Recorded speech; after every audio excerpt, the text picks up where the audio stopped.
How would you, now that it's over, characterize the Soto pursuit from your end and how the organization is? I mean, obviously I cannot get into the details, right? Because,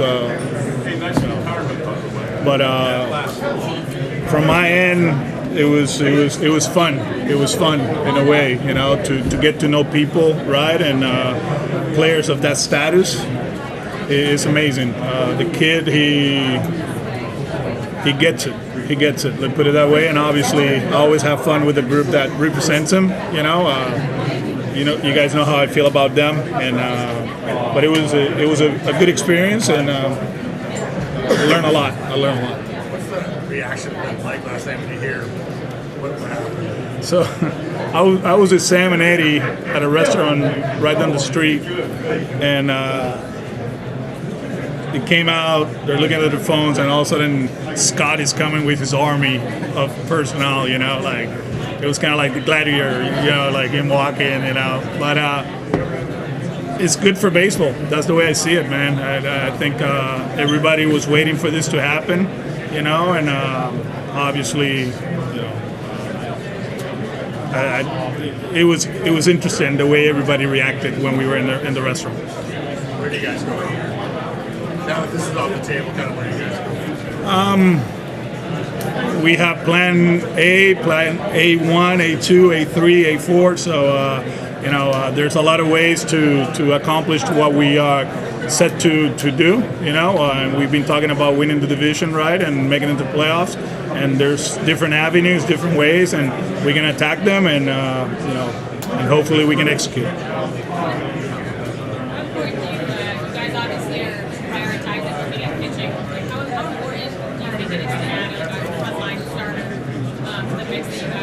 I think it's important at the end of the day, our rotation, they did a good job last year, but, the more the better. That's the way we see it, right? And we've been talking to a lot of people, a lot of guys, and like I said, now it's up to us to execute and improve our team.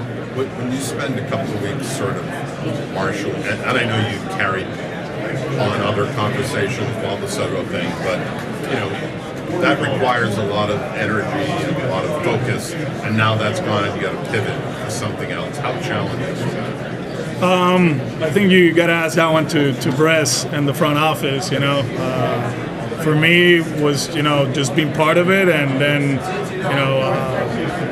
it's more for them than for me, right? I don't have to sit on that table, negotiating, talking to Scott. I don't know how many times a day, I'm past that. So, that's more for Craig and the group.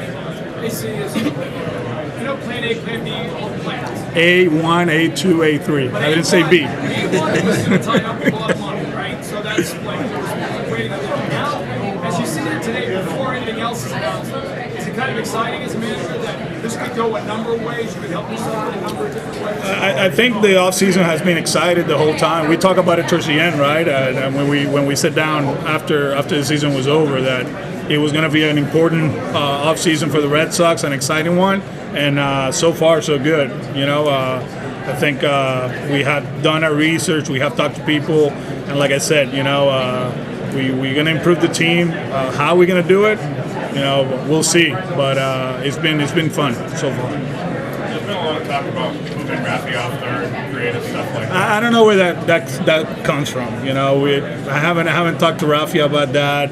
I have never talked to his agent about that. Obviously, people talk about his defense. Actually, I thought last year he did an outstanding job, especially to his left. He actually struggled when he was kind of like playing in the shift. If you look at his errors, he didn't make plays at shortstop. That's something that we have to get better at. But I think, if something like that happens with Rafi, with Casas, with Trevor, with Rafaela, the player will know first, and I guarantee you we haven't had those conversations. He takes so much pride in the defense and that stuff. I assume he wants to stay there and be there for as long as possible. I think at the end of the day, when you sign a contract like that, he signed us a third baseman, and he wants to be a third baseman, right? And right now, he's the third baseman of the Boston Red Sox. Has he changed his offseason? You know what? Actually, I'm planning on going over there next week to the Dominican. Everything so far, everything's been good. Just he hasn't started taking rounders or swinging, but as far as the physical part of it, we're very pleased with that. Is it going to be different than what he's done in the past in terms of? Not really. No. He'll do the same thing. He'll be in Samaná until the end of December, and then he'll go to Tampa to finish his training in early January. Losing Tyler to how much urgency is there now to get at least one win? I mean, obviously, he did an outstanding job last year. I think we worked together to keep him on the field. The two injuries, right? A freak accident in left field, and then what happened in Texas, right? The infection. But good kid, good player. Good at bat, especially against lefties. So we lose one. Now we have to make sure we do our job. Try to balance the lineup. We've been talking about that whole time, right? So we'll see where we at. How do you envision using Cal? I think we cannot talk about that, So yeah, but you believe you can? It's a good arm. Got stuff from the left side, so we'll see.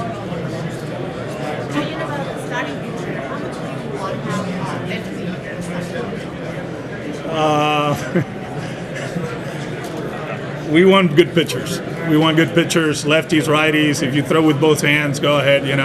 We just want to be better. And one thing for sure, and I can guarantee you this, Bales and the group have done an amazing job throughout the offseason, connecting with guys, making sure they're on point. He actually went to the Dominican last week to see Bello.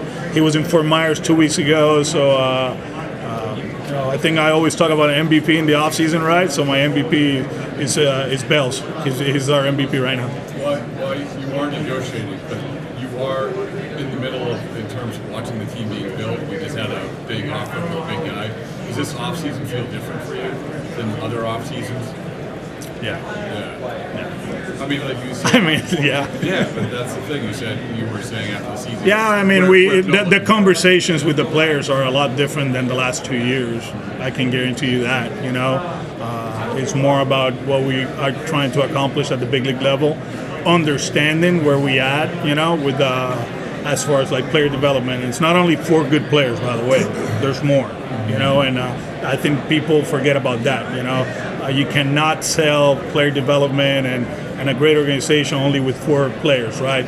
There's more, and I think we're in a better place going into next year as far as like the comfort level. If something big happens, like last year in Anaheim, we're gonna be okay, right? We're not gonna make excuses. I think certain guys step up last year and they're actually ready to contribute, and there's others that, as far as developing, they're getting close to be big leaguers. You also get the sense of perception of players like Juan Soto, for instance.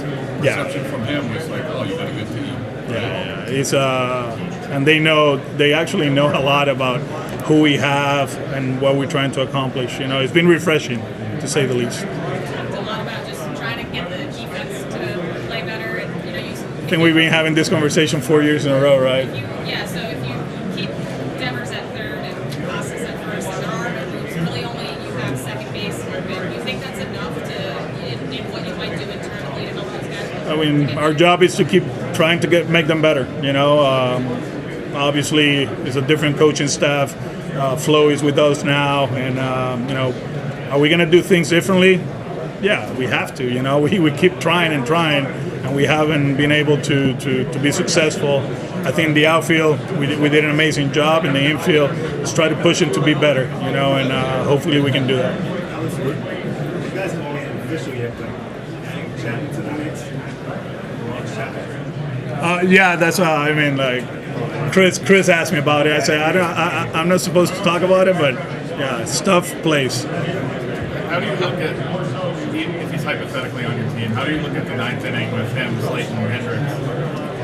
I think right now it's too early to be talking about the 9th inning, to be honest with you. The offseason is halfway, and there's a lot of ways that we can improve the team. So let's see where we at when we get to Fort Myers.